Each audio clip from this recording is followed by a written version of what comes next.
Throughout history, humanity has searched for meaning, looking to the stars, telling stories, and seeking signs of something greater. Miracles, moments that defy explanation, have always captured our imagination. For many, these are glimpses of the divine, reminders that the universe holds more mystery than we know. In ancient Judea, one name became synonymous with such wonders: Jesus. His miracles, turning water to wine, walking on water, feeding thousands, were acts of compassion, not spectacle. But one story stands apart, a miracle that confronts death itself, offering hope where none seemed possible. This is the story of Lazarus, a tale of friendship, loss, and a promise that echoes through time. To understand this story, we travel to Bethany, a humble village on the Mount of Olives. Here lived Lazarus, Martha, and Mary, siblings bound by love and friendship with Jesus. Their home was a place of warmth and faith, but their story begins with crisis. Lazarus falls gravely ill. The sisters' plea to Jesus is a cry. We all know the desperate hope to save a loved one. What follows is a journey through grief and faith, transforming tragedy into a testament of hope. The story of Lazarus invites us to witness a moment when the boundary between life and death is crossed. What happened in Bethany is unforgettable, a story of love, loss, and the extraordinary. Bethany, a quiet village near Jerusalem, was home to Lazarus and his sisters. Their house, simple yet welcoming, was a sanctuary for travelers and a refuge for Jesus. Within its walls, laughter and faith flourished. It was a place of peace amid a turbulent world. Martha managed the home with care, Mary offered quiet reflection, and Lazarus provided steady support. This home was a pillar of the community, drawing people in with kindness and grace. For Jesus, it was a rare place of rest and true friendship, a sanctuary from the demands of his mission. Soon, this haven would be tested by sorrow beyond imagining. At the heart of this story are three siblings: Lazarus, the steady brother; Martha, the practical caretaker; and Mary, the contemplative soul. Lazarus anchored the family, loved by his sisters and respected in Bethany. Martha expressed her devotion through tireless service, ensuring every need was met. Mary, drawn to the spiritual, listened intently to Jesus' teachings, cherishing his presence. Together, they created a home of harmony, action, and reflection, duty and faith. Their bond with Jesus was deep and personal. He was not just a guest, but family. This connection would make the coming tragedy and the miracle profoundly moving. The friendship between Jesus and this family was unique, personal, genuine, and deeply felt. In Bethany, Jesus found rest and acceptance, sharing meals and conversations away from the crowds.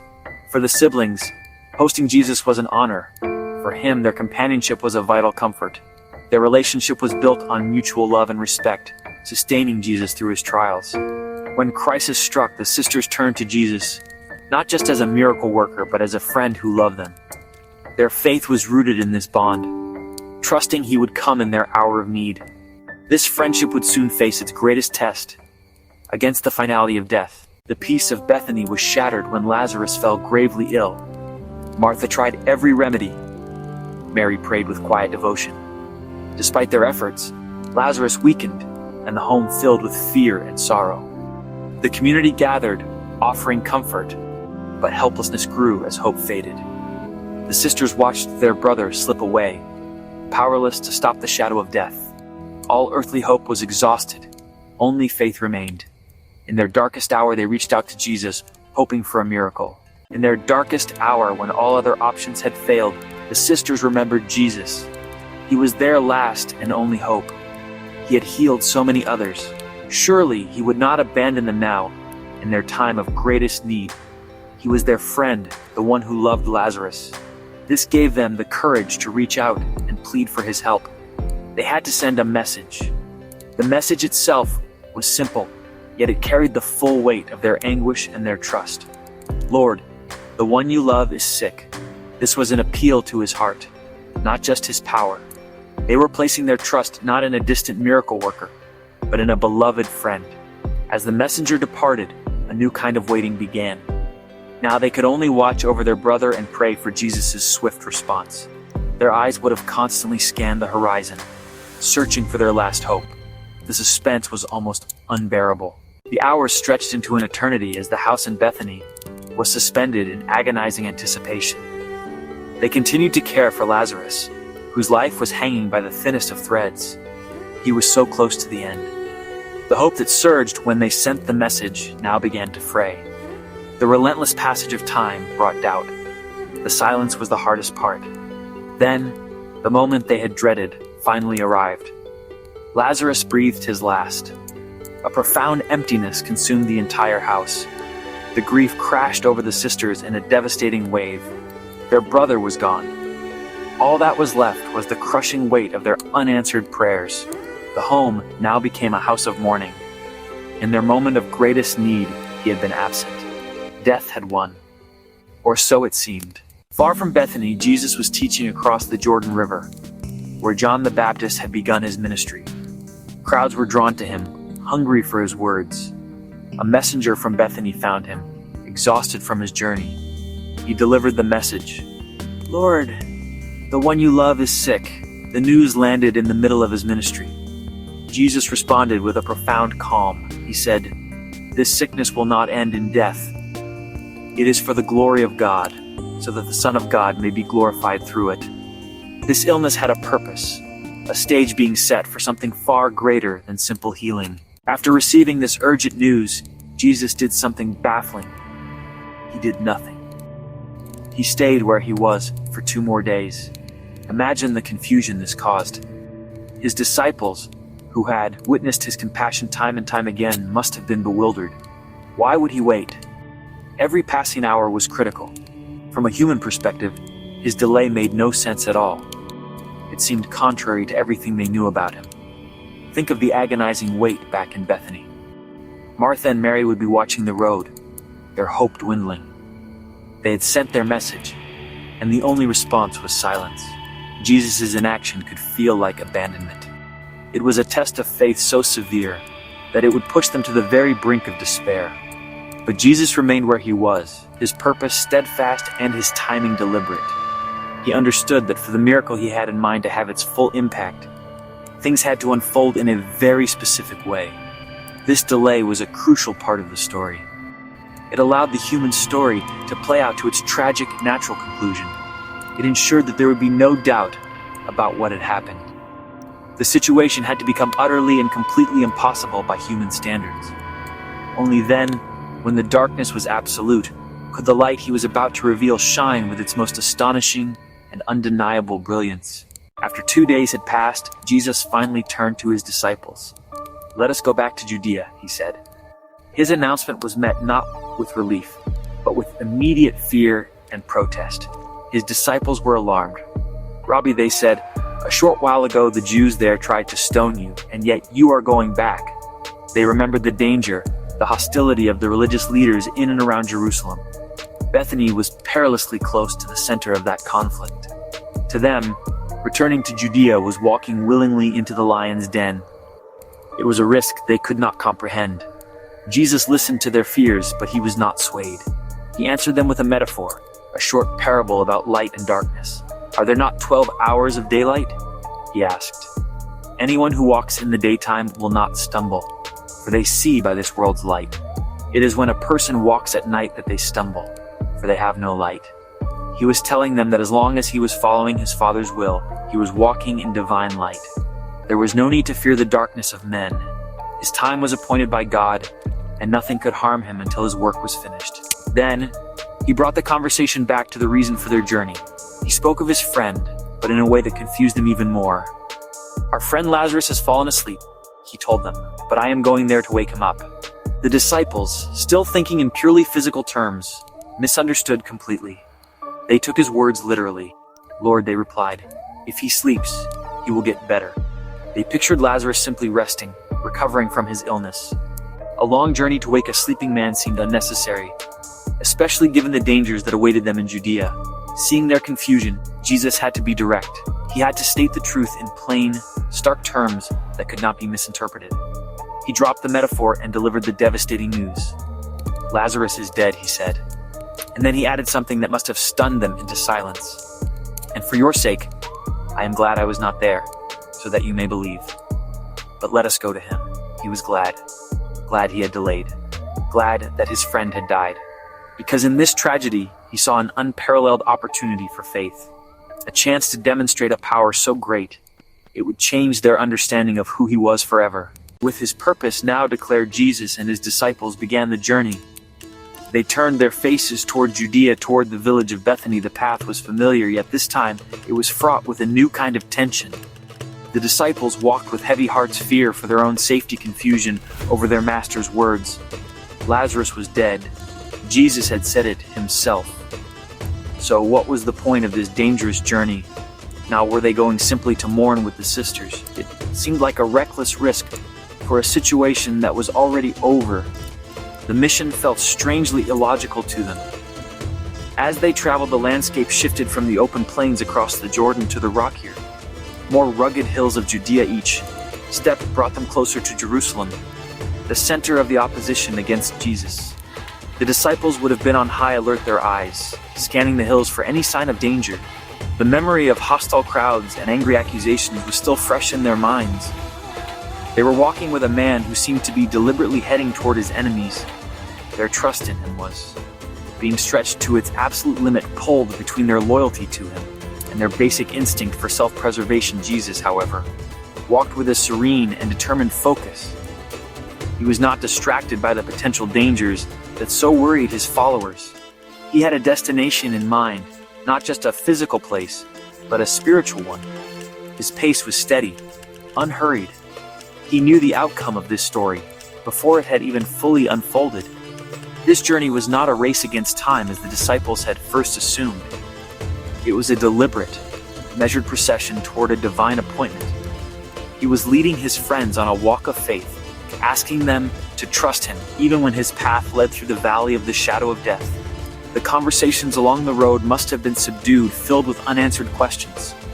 The disciples followed, but they did not fully understand. They were caught between the grim reality of death and Jesus' mysterious promise of glory. They knew his power to heal the sick, but raising the dead was something else entirely. It was a barrier no one had ever crossed in such a way. The journey to Bethany was more than just a physical trek. It was a journey from doubt toward belief, from fear toward a revelation that would challenge everything they thought they knew about life, death, and the power of God. The disciples' unease was palpable. The fear of returning to Judea was a heavy cloak over their spirits. They had seen the hatred in the eyes of the religious leaders. They had heard the threats.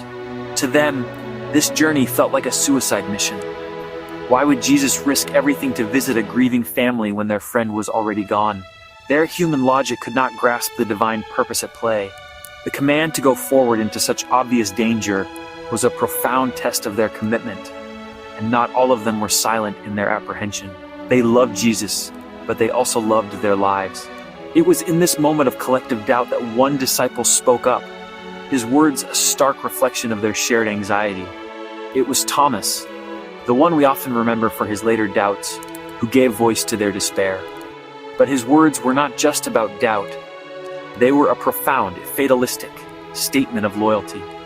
Seeing that Jesus was resolute and could not be swayed from this perilous course, Thomas turned to the other disciples. He did not offer false hope or easy comfort. Instead, he faced the perceived reality head-on with grim acceptance. "Let us also go," Thomas said to his companions, "that we may die with him."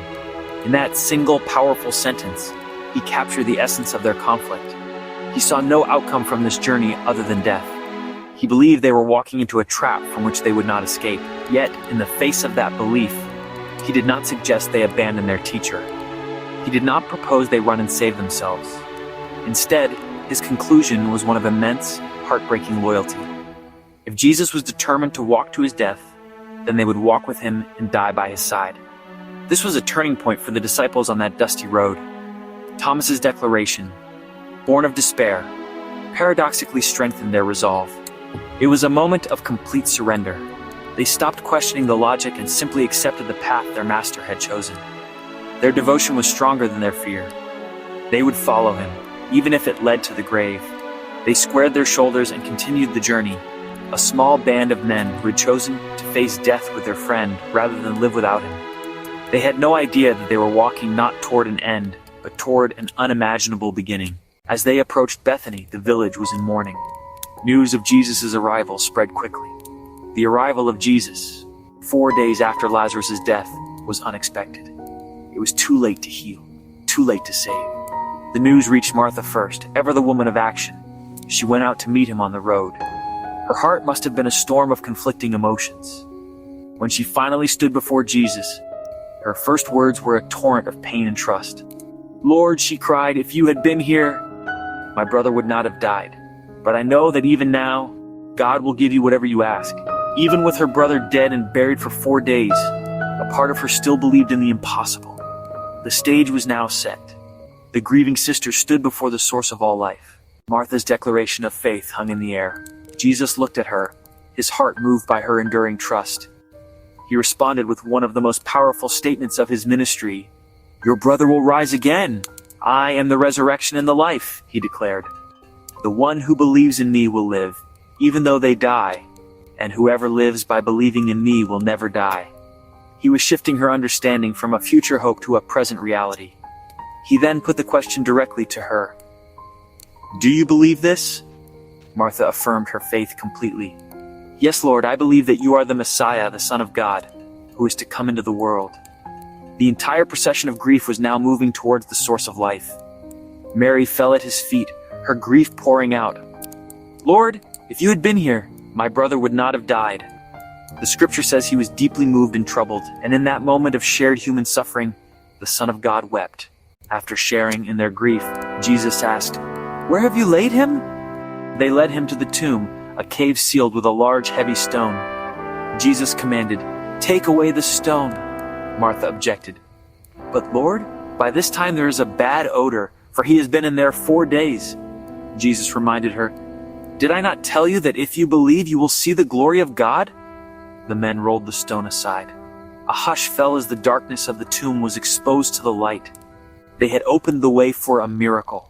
With the tomb open, Jesus remained outside in the light. He lifted his eyes to the heavens and prayed aloud. "Father, I thank you that you have heard me. I said this for the benefit of the people, that they may believe that you sent me." Jesus turned to the tomb.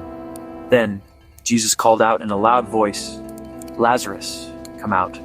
From the darkness, a figure appeared, bound in linen. He was alive. Lazarus had come forth from death itself. Jesus issued one final command to the stunned onlookers. "Take off the grave clothes and let him go." Death had been defeated. The story of Lazarus does not end at the mouth of the tomb.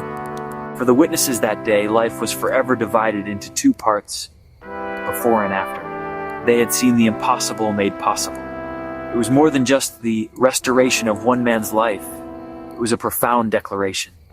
It was a demonstration that love is stronger than the grave, and that faith is the key that can unlock a reality beyond our limited understanding. This miracle became a cornerstone of belief for Jesus' followers. The story serves as the ultimate foreshadowing of Jesus' own resurrection. Today, the echo of that voice still resounds, a source of immense hope for billions around the world. It reminds us that even when a situation seems utterly hopeless, there is still a power for life and renewal at work. The story is an invitation to look at our own lives and the tombs that may hold us captive. It whispers the promise that we too can be called forth into a new life. It is a story for all of us.